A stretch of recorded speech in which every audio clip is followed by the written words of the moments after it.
Class 12 के chapter 9 Kings and chronicles के second part में आपका स्वागत है।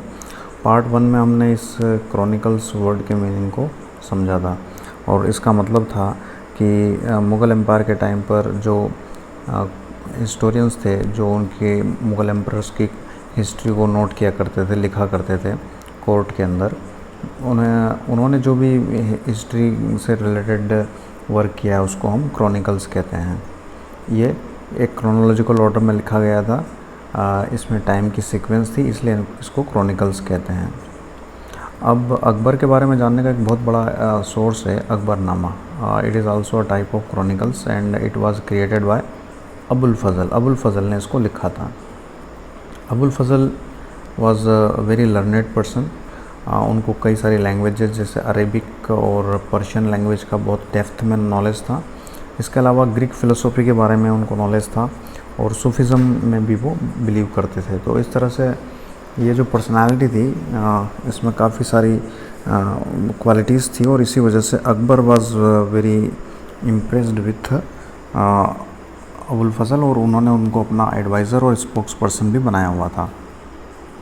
अब अकबरनामा की जो बुक है, एग्ज़ाम में आता है उसके बारे में कि अकबरनामा के फ़ीचर्स को आप बताएं, तो उसमें हम देखते हैं कि अकबरनामा जो है वो एक बुक है, लेकिन उसमें 3 पार्ट में डिवाइड किया हुआ है। जो फर्स्ट पार्ट है और जो सेकंड पार्ट है वो क्रॉनिकल्स है, यानी कि वो हिस्ट्री उसमें लिखी गई है ईयर बेसिस के ऊपर। लेकिन जो थर्ड पार्ट है उसका नाम आइन अकबरी है और वो क्रॉनिकल्स नहीं है, यानी कि उसमें ईयर वाइज हिस्ट्री नहीं दी हुई है, उसमें दूसरे इश्यूज़ पर डिस्कशन किया गया है। अब जो पहले 2 वॉल्यूम हैं जो कि क्रॉनिकल्स का पार्ट है, उसमें उन्होंने हिस्ट्री को शुरुआत की है with the beginning of the Mankind. जैसा कि कुछ रिलीजियस बुक्स में आता है कि आदम के जन्म के साथ ही जो ह्यूमन है उनकी हिस्ट्री शुरू हो जाती है। तो वहाँ से लेकर के अकबर के 30 इयर्स तक की लाइफ पीरियड, इस पूरे को उन्होंने फर्स्ट बुक में दिया है।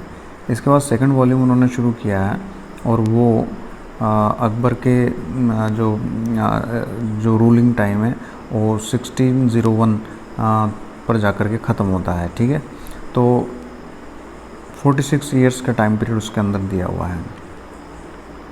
अब इसके बाद अबुल फ़ज़ल आगे इसमें वर्क नहीं कर पाए क्योंकि एक कॉन्स्पिरेसी रची गई थी अकबर के ही बेटे सलीम के द्वारा, जिसका बाद में जहांगीर नाम हुआ, और उन्होंने जहांगीर ने अपने एक फ्रेंड के ज़रिए इनका मर्डर करवा दिया। तो इसकी वजह से उसके बाद वो आगे का काम उसमें और नहीं हो पाया। अब अबुल फ़ज़ल के जो एक डिसाइपल थे उसका नाम था अब्दुल हमीद लाहौरी। जिस तरह से अबुल फ़ज़ल ने अकबर के लिए अकबरनामा लिखा, वैसे ही अब्दुल हमीद लाहौरी ने शाहजहाँ के लिए, जो कि अकबर के पोते थे, उनके लिए बादशाहनामा लिखा। तो ये याद रखें, 1 मार्क क्वेश्चन में आ सकता है कभी बादशाहनामा किससे रिलेटेड है, तो आपको बताना है वो शाहजहाँ से, और उसको लिखने का काम किसने किया? अब्दुल हमीद लाहौरी ने किया। बादशाहनामा के अंदर भी 3 डिफरेंट वॉल्यूम्स हैं, जैसे अकबरनामा में 3 है, ऐसे ही बादशाहनामा में भी 3 है, और ये तीनों जो है 10-10 ईयर्स के हिसाब से डिवाइड किए हुए हैं, लूनर ईयर्स के हिसाब से।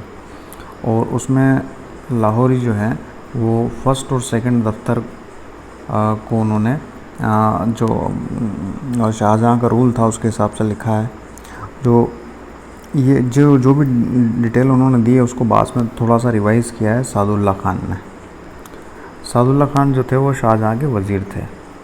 उसके बाद अब्दुल हमीद लाहौरी उसमें आगे और काम नहीं कर सके क्योंकि ओल्ड एज की वजह से उनमें काफ़ी उनकी एज रिलेटेड प्रॉब्लम आ गई थी। तो इस काम को फिर पूरा किया वारिस नाम के हिस्टोरियन ने। तो इस तरह से बादशाहनामा को कंप्लीट करने में 3 लोगों का रोल हो जाता है। एक तो हो गए अब्दुल हमीद लाहौरी, दूसरे हो गए सादुल्ला खान और तीसरे हो गए वारिस। तो तीनों का नाम आपको याद रखना है। अब अकबरनामा से हमें किस तरह की इन्फॉर्मेशन मिलती है इसके बारे में हम देख लेते हैं। अकबरनामा से हमें ये इन्फॉर्मेशन मिलती है कि जो अकबर ने जब इंडिया पर रूल किया तो उस समय जो इंडिया था वो उसमें डिफरेंट तरह की डाइवर्स पॉपुलेशन जो थी वो रहती थी, और उसके अंदर हिंदूज़ भी थे, जैन भी थे, बुद्धिस्ट भी थे, मुस्लिम भी थे, और एक कंपोजिट कल्चर थी इंडिया की। ठीक है, तो इसमें कई तरह के जोग्राफिकल, सोशल, एडमिनिस्ट्रेटिव और कल्चरल वेरिएशंस थे, लेकिन उसके बावजूद इंडिया जो था वो मुग़ल एम्पायर के अंदर एक यूनाइटेड था। अब इसके बाद जो कॉलोनियल पीरियड शुरू होता है, जब ब्रिटिशर्स ने रूल करना शुरू किया था इंडिया में, तो उन्होंने इंडिया को बेहतर ढंग से समझने के लिए इन जो बुक्स लिखी गई थी मुग़ल टाइम पीरियड में, उनका काफ़ी यूज़ किया। एशियाटिक सोसाइटी ऑफ बंगाल के अंदर जो विलियम जोन्स थे, उन्होंने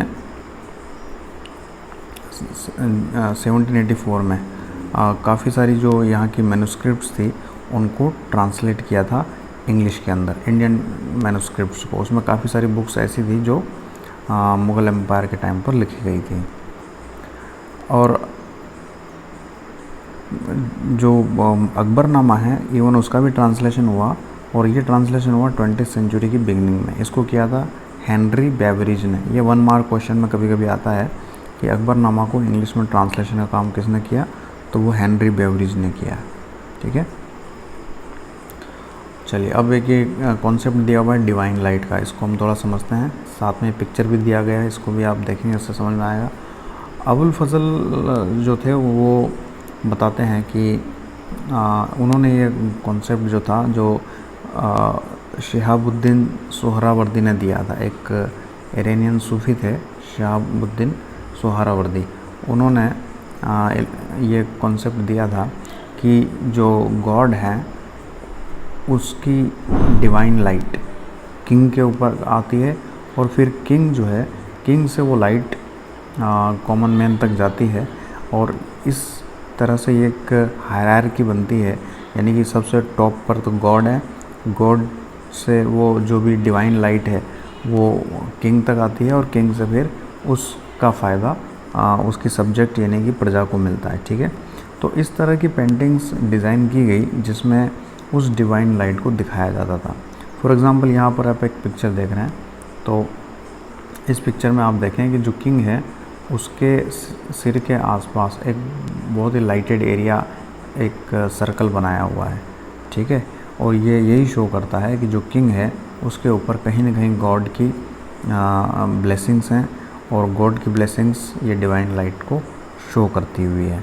तो इस तरह की काफ़ी सारी पेंटिंग्स उस समय बनाई गई थी। अबुल फजल भी इसमें बड़ा बिलीव करते थे कि हाँ इस तरह की बात होती है। और ये जो सर्कल, लाइट वाला सर्कल बनाने का जो कॉन्सेप्ट है, ये इस समय लिया गया था क्रिश्चियनिटी से। क्रिश्चियनिटी के अंदर जो जीसस क्राइस्ट और वर्जिन मेरी हैं, उनकी जब भी कोई पिक्चर्स बनाई जाती थी तो उसमें बैकग्राउंड के अंदर इस तरह का एक होलो बनाया जाता था, और उसको इसमें भी फिर जो मुगल्स थे उन्होंने भी इसको फॉलो किया। ओके, चलिए नेक्स्ट है सुलह कुल। ये एक इम्पोर्टेंट क्वेश्चन बनता है कि what was the policy of Sulh Kul, या सुलह कुल का आइडिया क्या है। तो अबुल फजल ने अकबरनामा में इसको बहुत अच्छे से एक्सप्लेन किया है कि सुलह कुल का मतलब क्या होता है। सुलह कुल का मतलब होता है एब्सोल्यूट पीस। एब्सोल्यूट पीस मतलब बिल्कुल एकदम शांति, और सभी का मिल करके साथ में रहना। अभी जस्ट हमने बात की कि मुग़ल एम्पायर में डिफरेंट रिलीजन्स के लोग रहते थे, या उसमें हिंदू भी थे, जैन भी थे, मुस्लिम भी थे, बुद्ध भी थे, क्रिश्चियंस भी थे, ज्यूज़ भी थे, पर्शियन भी थे, ज़ोरोस्ट्रियन भी थे, कई तरह के लोग थे।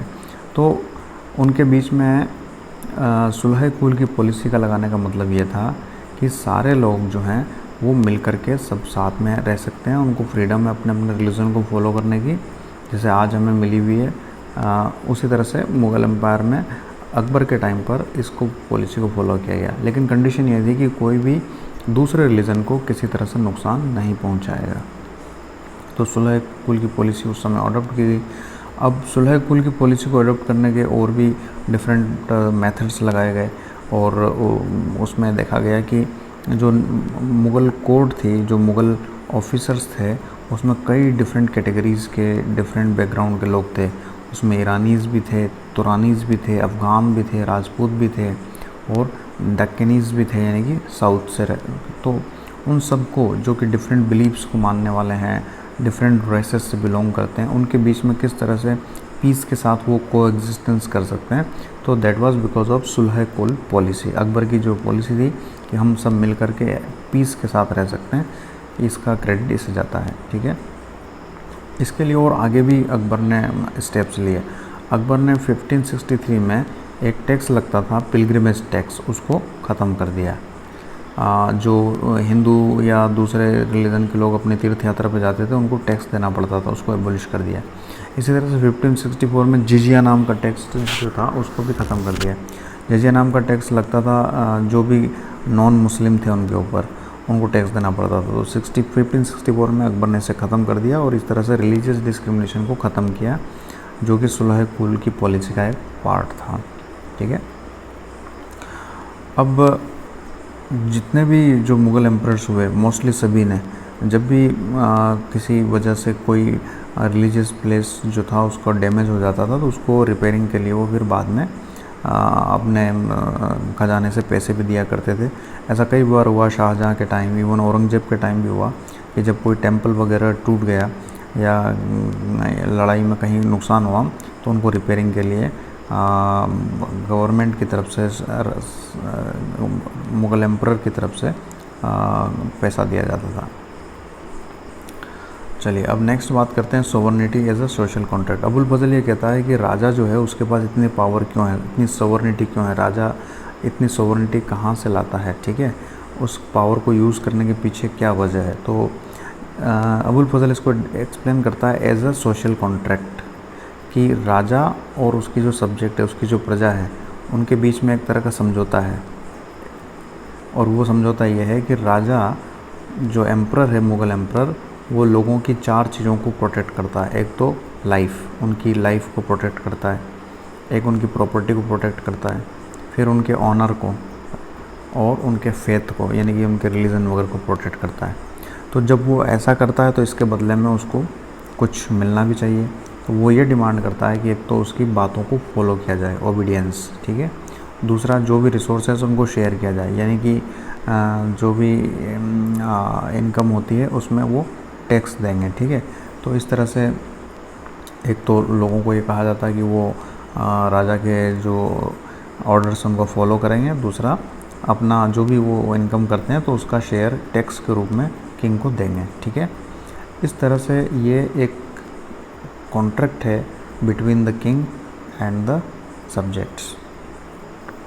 अब इसको भी डिफरेंट तरह से शो किया गया था कि किस तरह से मुग़ल एम्परर जो थे वो बहुत ही जस्टिस के साथ और बहुत ही ईमानदारी और न्याय के साथ रूल करते थे। तो आइडिया ऑफ जस्टिस को रिप्रेजेंट करने के लिए वहाँ पर कुछ सिंबल यूज़ किए जाते थे।